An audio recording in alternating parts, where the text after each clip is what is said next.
train and equip those we send into harm's way and care for them and their families when they come home and when they don't.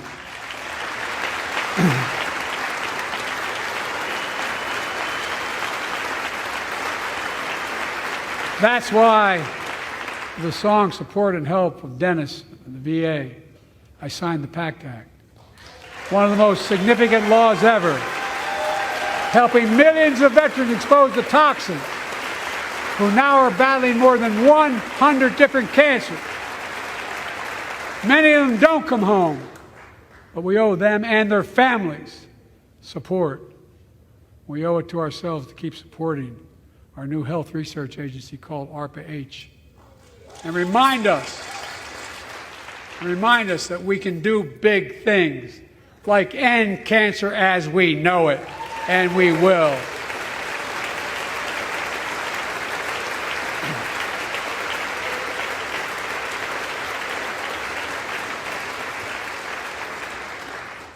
Let me close with this. Yay!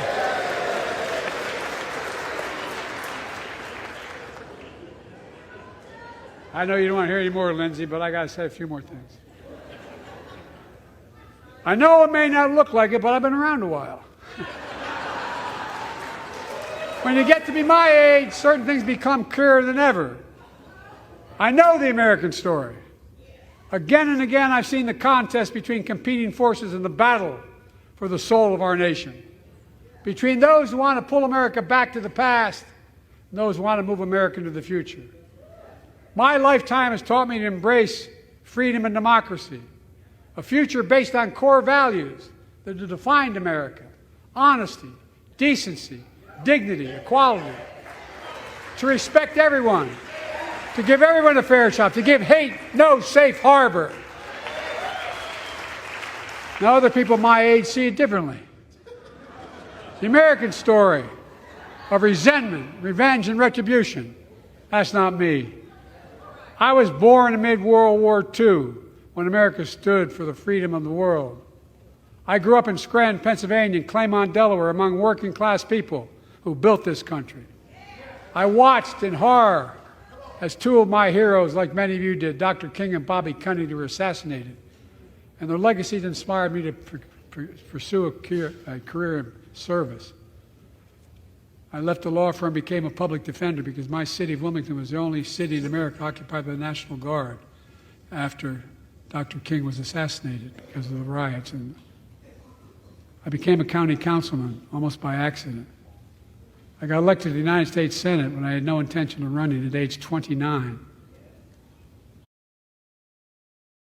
Then vice president of our first black president. Now president to the first women vice president.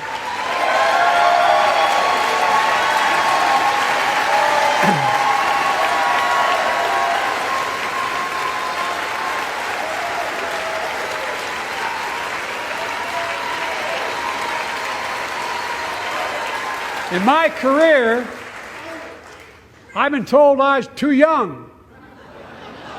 By the way, they didn't let me on the Senate elevators for votes sometimes. Not a joke.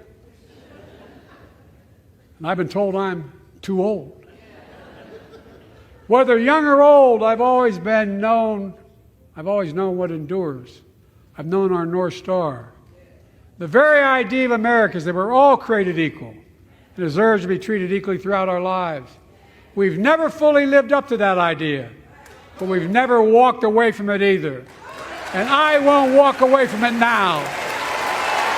I'm optimistic. I really am. I'm optimistic, Nancy.